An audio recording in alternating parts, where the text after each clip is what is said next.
ಮಹಾಕುಂಭಮೇಳವನ್ನು 2025ರ ಪ್ರಯಾಗ ಕುಂಭಮೇಳ ಎಂದು ಕರೆಯಲಾಗುತ್ತೆ.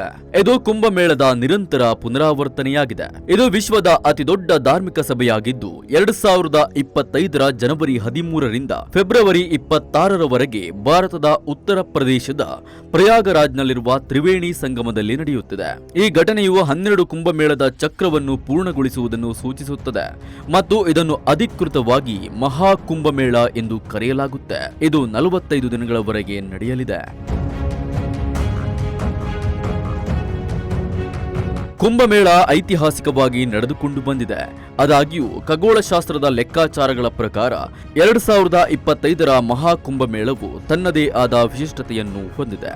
ಏಕೆಂದರೆ ಅದರ ನಕ್ಷತ್ರ ಪುಂಜದ ಜೋಡಣೆಯು ಪ್ರತಿ 144 ವರ್ಷಗಳಿಗೊಮ್ಮೆ ಸಾಕ್ಷಿಯಾಗಿದೆ.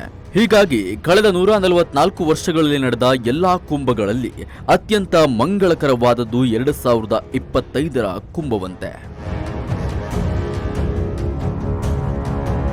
ದೇಶದ ಮೂಲೆ ಮೂಲೆಯಿಂದಲೂ ಭಕ್ತರು ಪ್ರಯಾಗ್ರಾಜ್ಗೆ ತೆರಳಿ ಕುಂಭಮೇಳದಲ್ಲಿ ಭಾಗಿಯಾಗ್ತಿದ್ದಾರೆ. ಮಹಾಕುಂಭಮೇಳದಲ್ಲಿ ಮಿಂದೆದ್ದು ಪುನೀತರಾಗ್ತಿದ್ದಾರೆ. ಕೋಟಿ ಕೋಟಿ ಭಕ್ತರು ಭಾಗವಹಿಸುತ್ತಿರುವ ಕುಂಭಮೇಳದಲ್ಲಿ ಕಾಲ್ ತುಳಿತ ಸಂಭವಿಸಿದೆ. ಪ್ರಯಾಗ್ರಾಜ್ನಲ್ಲಿ ಕನ್ನಡಿಗರು ಕೂಡ ಸಿಲುಕಿದ್ದಾರಂತೆ.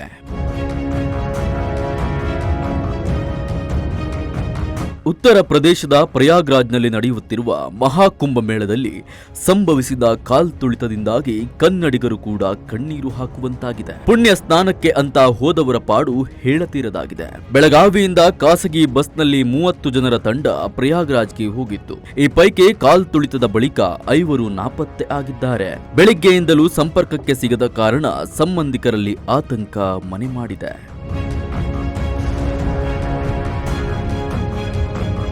ಮಹಾಕುಂಭ ಮೇಳದಲ್ಲಿ ಮೌನಿ ಅಮಾವಾಸ್ಯೆಯ ಪವಿತ್ರ ದಿನದಂದು 10 ಕೋಟಿ ಜನರು ಅಮೃತ ಸ್ನಾನ ಮಾಡುವ ನಿರೀಕ್ಷೆ ಇತ್ತು. ಈಗಾಗಲೇ ಮಕರ ಸಂಕ್ರಾಂತಿ, ಹುಣ್ಣಿಮೆ ಸೇರಿದಂತೆ ಮಹತ್ವದ ದಿನಗಳಂದು ಮಹಾಕುಂಭದಲ್ಲಿ ಕೋಟ್ಯಾಂತರ ಭಕ್ತರು ಪುಣ್ಯ ಸ್ನಾನ ಮಾಡಿದ್ದಾರೆ. ಇದುವರೆಗೂ ಸುಮಾರು 14.5 ಕೋಟಿ ಜನರು ಗಂಗಾ, ಯಮುನಾ ಹಾಗೂ ಗುಪ್ತಗಾಮಿನಿ ಸರಸ್ವತಿ ನದಿಗಳ ತ್ರಿವೇಣಿ ಸಂಗಮದಲ್ಲಿ ಪುಣ್ಯ ಸ್ನಾನ ಮಾಡಿದ್ದಾರೆ. ಮೌನಿ ಅಮಾವಾಸ್ಯೆಯ ದಿನ ಗಂಗೆ ಸ್ನಾನ ಮಾಡುವುದರಿಂದ ಪೂರ್ವಜನ್ಮದ ಪಾಪಗಳು ಕಳೆದು ಹೋಗುತ್ತವೆ ಎಂಬ ಪ್ರತೀತಿ ಇದೆ ಹಾಗೂ ಪುರಾಣಗಳಲ್ಲಿ ಉಲ್ಲೇಖವಿದೆಯಂತೆ.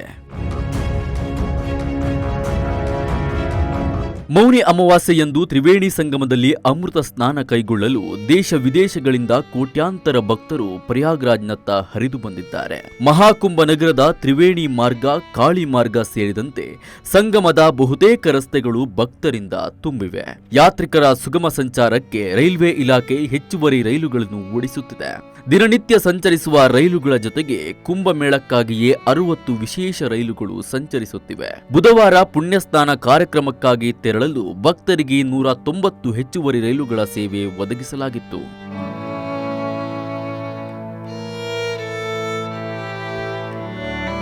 ಸದ್ಯ ನಡೆಯುತ್ತಿರುವ ಮಹಾಕುಂಭಮೇಳದ ಸಂಗಮ್ ಪ್ರದೇಶದಲ್ಲಿ ಕಾಲ್ತುಳಿತ ಸಂಭವಿಸಿ ಪ್ರಾಣಹಾನಿ ಸಂಭವಿಸಿದೆ. ಹಲವಾರು ಭಕ್ತರು ಗಂಭೀರವಾಗಿ ಗಾಯಗೊಂಡು ಆಸ್ಪತ್ರೆಯಲ್ಲಿ ಚಿಕಿತ್ಸೆ ಪಡೆದುಕೊಳ್ಳುತ್ತಿದ್ದಾರೆ. ಈ ಕುರಿತು ಸಿಎಂ ಯೋಗಿ ಆದಿತ್ಯನಾಥ್ ಸುರಕ್ಷತೆ ಕ್ರಮ ತೆಗೆದುಕೊಂಡಿದ್ದಾರೆ. ಮಧ್ಯರಾತ್ರಿ ಕಾಲ್ತುಳಿತ ಸಂಭವಿಸಲು 2 ಪ್ರಮುಖ ಕಾರಣಗಳು ಇವೆ.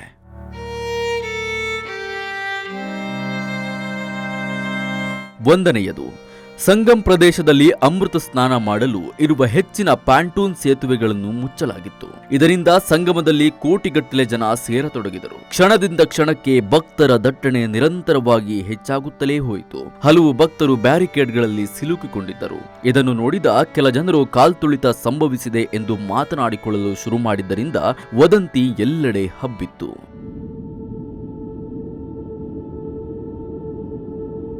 ಎರಡನೆಯದು, ಸಂಗಮ ಪ್ರದೇಶದಲ್ಲಿ ಪ್ರವೇಶಕ್ಕೆ ಮಾತ್ರ ಮಾರ್ಗವಿದೆ ಮತ್ತೆ ನಿರ್ಗಮನಕ್ಕೆ ಯಾವುದೇ ಬೇರೆ ದಾರಿ ಇಲ್ಲ.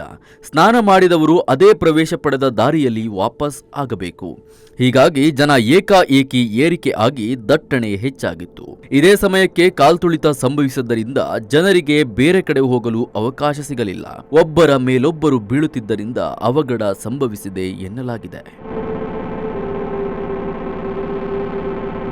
ಘಟನೆಯ ಮಾಹಿತಿ ತಿಳಿಯುತ್ತಿದ್ದಂತೆ ಮಧ್ಯರಾತ್ರಿಯೇ ಆಂಬ್ಯುಲೆನ್ಸ್ಗಳು ಸ್ಥಳಕ್ಕೆ ಆಗಮಿಸಿ ಗಾಯಾಳುಗಳನ್ನ ಆಸ್ಪತ್ರೆಗೆ ಸಾಗಿಸಿವೆ. ತಕ್ಷಣ ಭದ್ರತಾ ಪಡೆ ಆಗಮಿಸಿ ರಕ್ಷಣಾ ಕಾರ್ಯದಲ್ಲಿ ತೊಡಗಿಕೊಂಡಿದ್ದಾರೆ. ಇದು ಅಲ್ಲದೆ ಜನಸಂದಣಿ ಹೆಚ್ಚಾಗ್ತಿದ್ದಂತೆ ತಡೆಯಲು ಪ್ರಯಾಗ್ರಾಜ್ನ ಪಕ್ಕದ ಜಿಲ್ಲೆಗಳಲ್ಲಿ ಭಕ್ತರನ್ನು ಈಗಾಗಲೇ ನಿಲ್ಲಿಸಲಾಗಿದೆ. ಎಲ್ಲ ಅಧಿಕಾರಿಗಳಿಗೂ ಎಚ್ಚರಿಕೆಯಿಂದ ಇರುವಂತೆ ಸೂಚಿಸಲಾಗಿದೆ. ವಿಶ್ವದಲ್ಲೇ ಅತಿದೊಡ್ಡ ಧಾರ್ಮಿಕ ಉತ್ಸವವಾಗಿರುವ ಮಹಾಕುಂಭಮೇಳದಲ್ಲಿ ಲಕ್ಷಾಂತರ ಸಾಧು ಸಂತರು, ನಾಗಾ ಸಾಧುಗಳು, ದೇಶದ ಮೂಲೆ ಮೂಲೆಯ ಭಕ್ತರು, ವಿದೇಶಿ ಭಕ್ತರು ಮಾತ್ರವಲ್ಲದೆ ದೇಶದ ಹಾಗೂ ವಿದೇಶದ ಗಣ್ಯರು ಕೂಡ ಭಾಗಿಯಾಗ್ತಿದ್ದಾರೆ. ಈಗಾಗಲೇ ಅನೇಕ ಗಣ್ಯರು ಮಹಾಕುಂಭಮೇಳದಲ್ಲಿ ಭಾಗಿಯಾಗಿದ್ದಾರೆ. ಮಹಾಕುಂಭಮೇಳದಲ್ಲಿ ಸಂಭವಿಸಿದ ಕಾಲ್ತುಳಿತ ದುರಂತದಲ್ಲಿ ತಮ್ಮ ಕುಟುಂಬದ ಸದಸ್ಯರನ್ನು ಕಳೆದುಕೊಂಡವರಿಗೆ ಪ್ರಧಾನಮಂತ್ರಿ ನರೇಂದ್ರ ಮೋದಿಯವರು ಬುಧವಾರ ತೀವ್ರ ಸಂತಾಪ ಸೂಚಿಸಿದ್ದಾರೆ. ಸಾಮಾಜಿಕ ಜಾಲತಾಣ ಎಕ್ಸ್ನಲ್ಲಿ ಪೋಸ್ಟ್ ಮಾಡಿರುವ ಅವರು, ಪ್ರಯಾಗ್ರಾಜ್ ಮಹಾಕುಂಭದಲ್ಲಿ ಸಂಭವಿಸಿದ ಕಾಲ್ತುಳಿತ ಅತ್ಯಂತ ನೋವು ತಂದಿದೆ. ದುರಂತದಲ್ಲಿ ತಮ್ಮ ಕುಟುಂಬದ ಸದಸ್ಯರನ್ನು ಕಳೆದುಕೊಂಡ ಭಕ್ತರಿಗೆ ತೀವ್ರ ಸಂತಾಪಗಳನ್ನು ಸೂಚಿಸುತ್ತೇನೆ ಎಂದು ಹೇಳಿದ್ದಾರೆ.